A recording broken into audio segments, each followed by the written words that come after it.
Jane, a bank manager who is working hard to take care of her family. Like you, Jane finds it difficult controlling her vaginal symptoms, which are vaginal discharge and severe itchiness.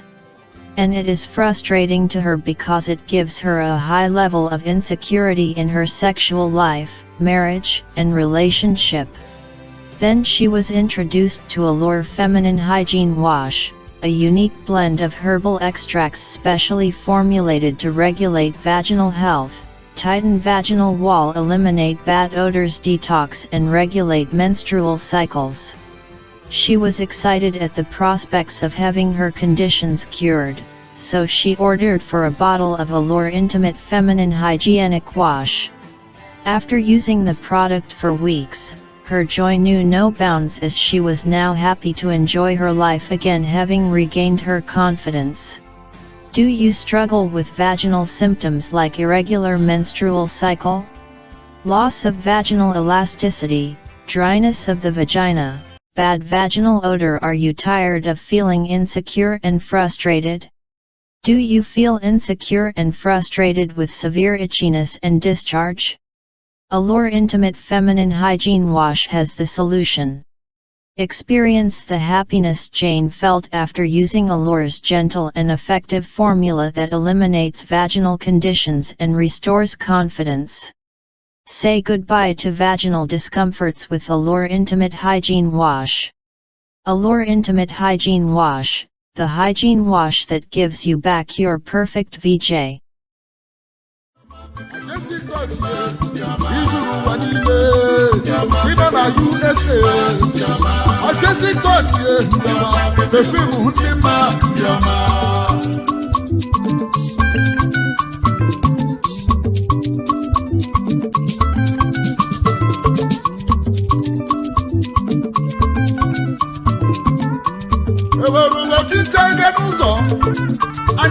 fine boy. Shame of ma, joy of beginning this year. As a munjani my Jenny my hand to the Majestic fragrance. I got a my hands to room the flower. Macharakamo, Giacamelo, Becoli, Majestic.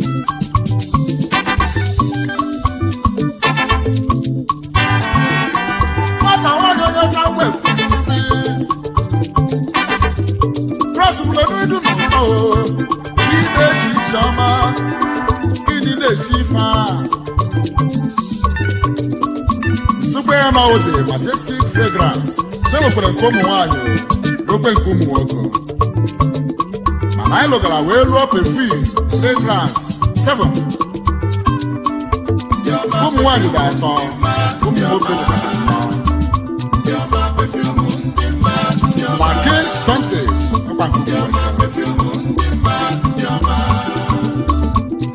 No la umbrella. But the sense of a common one.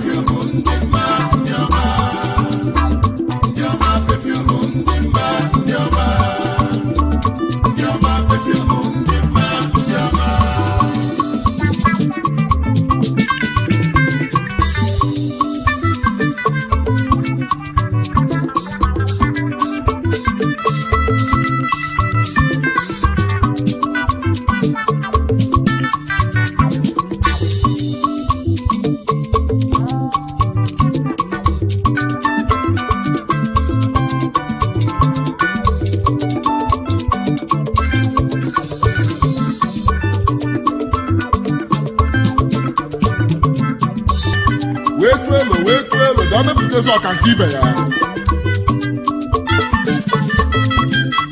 Down put allure intimate feminine hygienic wash.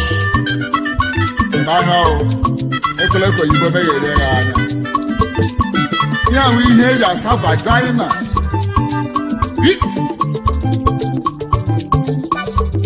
What is that? You might live for no. It's a guy, you might live for. Isaka, Malifa. Isaka, is in short for Isaka, hidden no.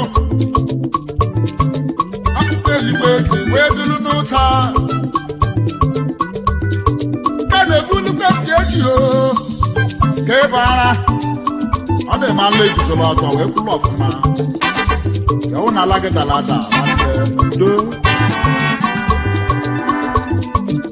yakwa ka ị ga-azụrụ allure.intimate feminine hygienic wash ọ na-egbu ma John na Jacob na Joshua nke ọbụla nọ n'ime dambile nwanne ha na-aka ya bụ mkpọli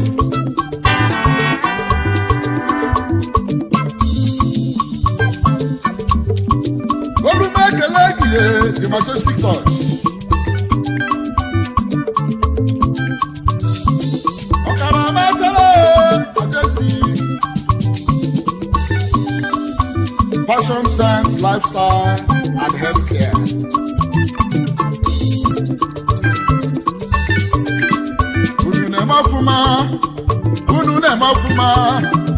unu na-eme ọfụma akwanụ zuru ụwa niile